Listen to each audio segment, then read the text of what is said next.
afternoon, ladies, and welcome to our monthly Women of Influence lunch. And it's my pleasure to welcome Minnesota Monthly's own Sue Zellickson and our Woman of Influence, Karen Sorbo. Look at every place is good. That's fabulous. Wonderful. Well, thank you so much for coming out on this winter day. Because by the time you leave, we'll probably have our next snowstorm. This is just a wonderful treat today because we're going to get to learn about a woman who many of you have seen before doing really good things for the community. How many of you have been to an auction that Karen has done? Look at this, Karen. That's how you won. That's how you raised over. Let's see, what's that number I have here? $150 million since you've been doing this. So you think she's been an influence in this community? She really has. Well, when I was growing up, I always thought an auctioneer was a man who stood up and auctioned off pigs and cows and horses and farm equipment. And then as I started going to fundraisers, as many of you do, this beautiful woman came out. And of course, we've been to the ones that the men have done too, but there's no comparison.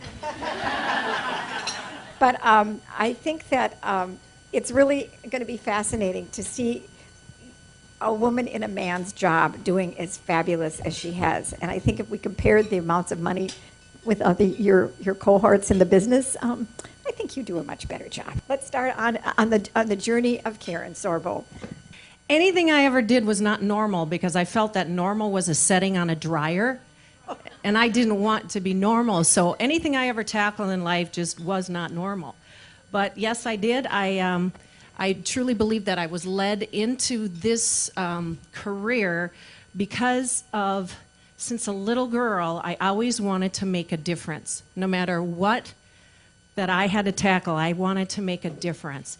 And it started out at the age of 6, and before the age of 6, I really didn't talk. I don't know what happened since then.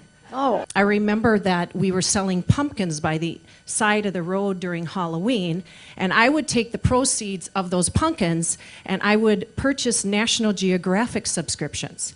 And I would cut out all the little pictures of villages and little distended bellies, and I'd paste them all over my bedroom wall. And my father would come in and he says, "Now get that down off the wall. You can't change the world, Karen. You cannot make a difference." And I thought, well, I don't want to disrespect my father, but I'm going to make a difference no matter what. But those pumpkins started me out on buying a subscription and saying, there are people less fortunate than me. There are people suffering. And no matter what I go through in life, somebody is less fortunate than me. So that basically spearheaded my life. But I didn't become an auctioneer until way later. So your dad did take you to auctions when you were little.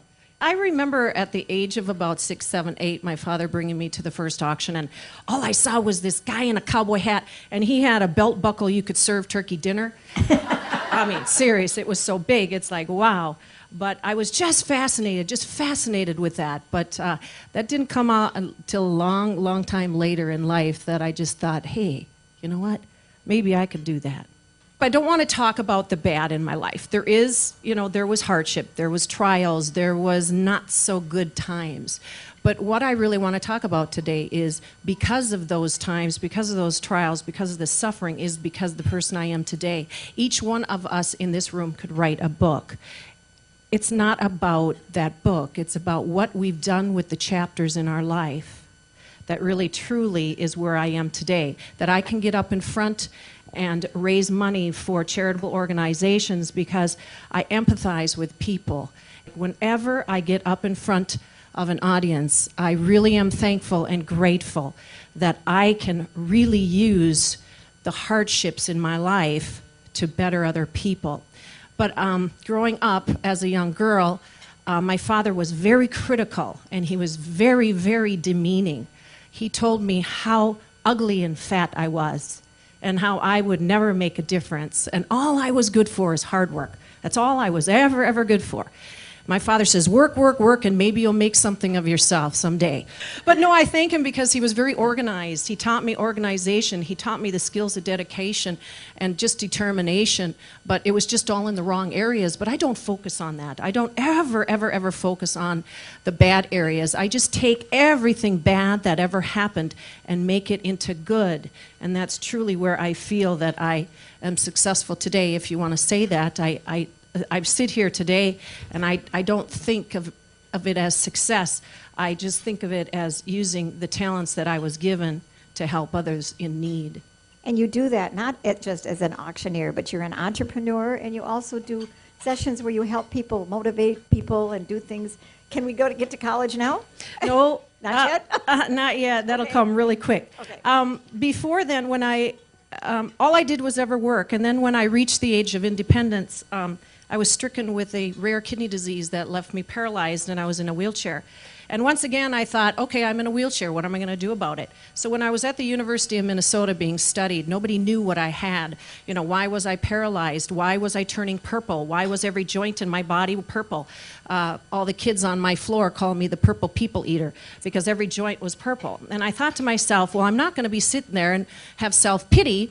I'm going to take my wheelchair, I'm going to wheel myself down to the burn unit. There was a burn unit, and if you're familiar with burns, you have to wrap the body every day, and when you take the wraps off, the kids scream. I was on the pediatric ward. I was 11 years old, and the kids would be flown in that was burned. I don't know if they were burned. I don't know how they were, but I thought, this is what I'm going to do. I'm going to call my mom up, and she's going to bring the concertina down, and which she taught me how to play, and I would sit there and play the concertina and sing to them while they were screaming. And I thought, so what? I'm in a wheelchair, but they have been burned. So I always thought myself I was more fortunate than anybody else that I would encounter that was suffering. So I never wanted to become a victim. I thought, hey, you know, this is sad, this is bad, but something's going to happen because of this. I'm going to learn. I'm going to help others through this no matter what it was. So that's how I viewed life as my journey progressed. I just viewed it as, hey, you know what? Somebody else has it worse than me.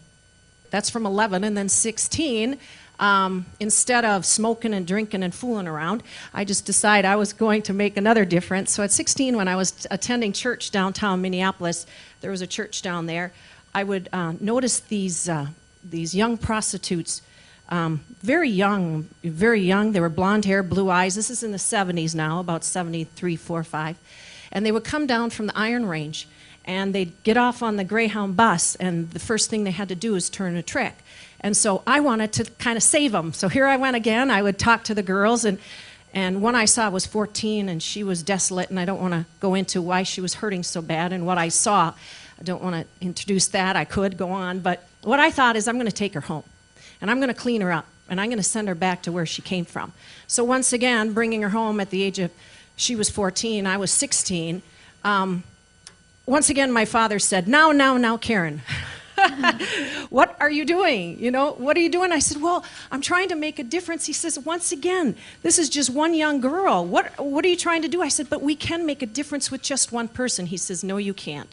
And so again, I respected him, but again, I was going to do my thing, and no matter what came upon my path, wherever it led, I was going to make a difference in someone's life. And then you got married. Yeah, oh boy. Okay. It wasn't happily ever after? No, Oh. because I married the man my father wanted me to marry because I wanted my father's approval because Sure. I was dumb, fat, ugly, and never would make any difference to anybody. So I thought if I married the man my dad wants me to, I could gain his approval. Wrong. It didn't happen that way. I basically married my father, somebody that I could never meet his approval. But we eventually divorced, but through that, it was 20 years. But once again, I thought, I'm going to make the most of this marriage. I'm going to do whatever I can in this marriage, and I'm going to be thankful. So what I did every day is I was thankful, and then came along 2 kidlets, and I was blessed. So I felt blessed. My whole life was a blessing, whether I was in the wrong marriage, whether I was saving prostitutes, whether I was in a wheelchair. each day was a blessing. And I was absolutely going to hang on to that blessing because that's the only thing that got me through is a blessing. So I was blessed with 2 beautiful children. A boy and a girl. A boy and a girl. It's Matthew. He's now 28. And Sunny, my daughter's 25. And they're just wonderful. And they're my blessing. So I always look for the blessing. About 20 years ago, I decided to forgive my father. Why not? So forgiveness, I decided to reinvent my life. Because once I forgave, I became lovely on the inside. And when I was lovely on the inside, I thought, well, I better do something about the outside. Because if you saw me about 22 years ago, I was dumpy. I was non-sophisticated. I wore no makeup. I never had pantyhose on a day in my life. I wouldn't ever put high-heel shoes on. And no glitter. No what? No glitter? No bling. No Oh, bling. No. I wore farmer overalls in high school. Some of my very attractive cheerleader friends would lay me down lay me down and try to put makeup on me, saying, Karen, we can't even see your eyes. You have no eyebrows. You have no nothing. You know, you can get boys if you really put makeup on. I go, I don't like boys. I mean, boys are how I was raised. I raced cars with my brothers. All my best friends were boyfriends. I never hung out with the girls because they were always attractive. They were cheerleaders. And so I was basically a tomboy up until the time I decided that I'm going to forgive my father, and then I'm going to take etiquette classes, and I'm going to learn how to put my legs together. And I'm not going to walk around like this, that I can beat up anybody. And so I learned how to do my hair. I took lessons on makeup and dress, and then I thought, my best girlfriend called me, and she said, you know, Karen, you got yourself all gussied up now, and you want to talk about forgiveness. The only way you're going to talk about forgiveness and forgiving your father is to have a title. And I go, a title? She goes, yeah, run for Mrs. Minnesota. I said, but my marriage is failing. Run for Mrs. Minnesota. I said, I better just do it. Do it fast. So I thought, I'm going to make the best of it. Maybe I can save my marriage, and maybe I can get my father's approval again. Now, I forgave him, but I still wanted his approval, and I still wanted my husband's approval. So I thought if I lost weight, you know, and dressed right and put makeup on, maybe perhaps my husband would love me, or my father would love me and accept me the way that I am. Well, it didn't really work that way, but I changed, and that was what I needed to do to continue to make a difference.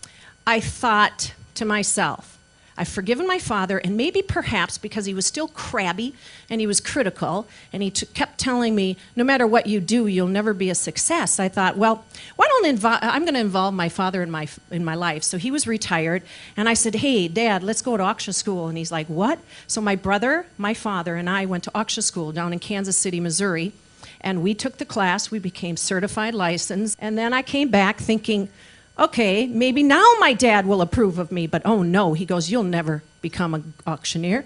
You kidding? And I go, well, maybe I will. And he goes, no, you won't. Well, nothing ever happened to it. He continued to be critical and crabby. And a week later, somebody called me and they did an article on a former Mrs. Minnesota turned auctioneer. So that first year, I donated my services to 52 auctions. That first year. And then I thought, I think I'm going to make a living and pay more than my dry cleaning bill. And so now that's been 18 years since then, and done 1,900 auctions in 18 years. And you've raised over $150 million. I sum up my just my whole life in the late Irma Baumbach. There was a quote that she said is, when I stand before God at the end of my life, I would hope that I wouldn't have a bit of talent left, and I would say, you have used everything that he's given me. So I've used everything that he has given me to benefit others in life. Karen, thank you so much. You are fabulous. Thank you.